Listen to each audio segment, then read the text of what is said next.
Et plutôt sans doute par esprit d'imitation et parce qu'elle avait entendu dire cela, car il y a des clichés dans les offices aussi bien que dans les cénacles, elle répétait, non sans y mettre pourtant la satisfaction d'un pauvre: toutes ces richesses ne l'ont pas empêché de mourir comme un autre et elles ne lui servent plus à rien. Le maître d'hôtel profita de l'occasion pour dire à Françoise que sans doute c'était triste, mais que cela ne comptait guère auprès des millions d'hommes qui tombaient tous les jours malgré tous les efforts que faisait le gouvernement pour le cacher. Mais cette fois, le maître d'hôtel ne réussit pas à augmenter la douleur de Françoise comme il avait cru. Car celle-ci lui répondit: « C'est vrai qu'il meurt aussi pour la France, mais c'est des inconnus, c'est toujours plus intéressant quand c'est des gens qu'on connaît. » Et Françoise, qui trouvait du plaisir à pleurer, ajouta encore: « Il faudra bien prendre garde de m'avertir si on cause de la mort du marquis sur le journal. » Robert m'avait souvent dit avec tristesse, bien avant la guerre: « Oh, ma vie, n'en parlons pas, je suis un homme condamné d'avance. » Faisait-il allusion aux vices qu'il avait réussi jusqu'alors à cacher à tout le monde, mais qu'il connaissait, et dont il s'exagérait peut-être la gravité, comme les enfants qui font pour la première fois l'amour, ou même avant cela, cherchent seuls le plaisir, s'imaginent pareils à la plante qui ne peut disséminer son pollen sans mourir tout de suite après? Peut-être cette exagération tenait-elle pour Saint-Loup comme pour les enfants, ainsi qu'à l'idée du péché avec laquelle on ne s'est pas encore familiarisé, à ce qu'une sensation toute nouvelle a une force presque terrible qui ira ensuite en s'atténuant. Ou bien avait-il, le justifiant au besoin par la mort de son père, enlevé assez jeune le pressentiment de sa fin prématurée?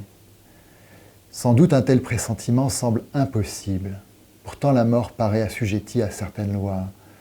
On dirait souvent, par exemple, que les êtres nés de parents qui sont morts très vieux ou très jeunes sont presque forcés de disparaître au même âge, les premiers traînant jusqu'à la 100e année des chagrins et des maladies incurables, les autres, malgré une existence heureuse et hygiénique, emportés à la date inévitable et prématurée par un mal si opportun et si accidentel, quelque racine profonde qu'il puisse avoir dans le tempérament, qu'il semble seulement la formalité nécessaire à la réalisation de la mort. Et ne serait-il pas possible que la mort accidentelle elle-même, comme celle de Saint-Loup, liée d'ailleurs à son caractère de plus de façons peut-être que je n'ai cru devoir le dire, fût elle aussi inscrite d'avance, connue seulement des dieux, invisible aux hommes, mais révélée par une tristesse à demi inconsciente, à demi consciente, et même dans cette dernière mesure exprimée aux autres avec cette sincérité complète qu'on met à annoncer des malheurs auxquels on croit dans son fort intérieur échapper et qui pourtant arriveront, particulière à celui qui la porte et l'aperçoit sans cesse en lui-même comme une devise, une date fatale. Il avait dû être bien beau en ces dernières heures, lui qui toujours dans cette vie avait semblé, même assis, même marchant dans un salon, contenir l'élan d'une charge en dissimulant d'un sourire la volonté indomptable qu'il y avait dans sa tête triangulaire. Enfin, il avait chargé. Débarrassé de ses livres, la tourelle féodale était redevenue militaire, et ce Guermantes était mort plus lui-même, ou plutôt plus de sa race, en laquelle il se fondait, en laquelle il n'était plus qu'un Guermantes, comme ce fut symboliquement visible à son enterrement dans l'église Saint-Hilaire de Combray, toute tendue de tentures noires, où se détachait en rouge, sous la couronne fermée, sans initiale de prénom ni titre, le jet du Guermantes que par la mort il était redevenu. Même avant d'aller à cet enterrement, qui n'eut pas lieu tout de suite, j'écrivis à Gilberte. J'aurais peut-être dû écrire à la duchesse de Guermantes. Je me disais qu'elle accueillerait la mort de Robert avec la même indifférence que je lui avais vu manifester pour celle de tant d'autres qui avaient semblé tenir si étroitement à sa vie,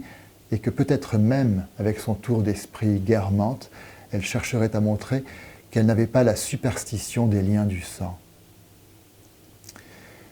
J'étais trop souffrant pour écrire à tout le monde. J'avais cru autrefois qu'elle et Robert s'aimaient bien dans le sens où l'on dit cela dans le monde. C'est-à-dire que l'un auprès de l'autre, ils se disaient des choses tendres qu'ils ressentaient à ce moment-là. Mais loin d'elle, il n'hésitait pas à la déclarer idiote. Et si elle éprouvait parfois à le voir un plaisir égoïste, Je l'avais vu incapable de se donner la plus petite peine, d'user si légèrement que ce fût de son crédit pour lui rendre un service, même pour lui éviter un malheur. La méchanceté dont elle avait fait preuve à son égard, en refusant de le recommander au général de Saint-Joseph, quand Robert allait repartir pour le Maroc, prouvait que le dévouement qu'elle lui avait montré à l'occasion de son mariage n'était qu'une sorte de compensation qui ne lui coûtait guère. Aussi fus-je bien étonné d'apprendre, comme elle était souffrante au moment où Robert fut tué, qu'on s'était cru obligé de lui cacher pendant plusieurs jours, sous les plus fallacieux prétextes, les journaux qui lui eussent appris cette mort afin de lui éviter le choc qu'elle en ressentirait.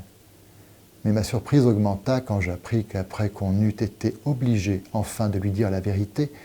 la duchesse pleura toute une journée, tomba malade et mit longtemps, plus d'une semaine, c'était longtemps pour elle, à se consoler. Quand j'appris ce chagrin, j'en fus touché. Il fit que tout le monde put dire, et que je peux assurer, qu'il existait entre eux une grande amitié. Mais en me rappelant combien de petites médisances, de mauvaise volonté à se rendre service celle-là avait enfermé, je pense au peu de choses que c'est qu'une grande amitié dans le monde.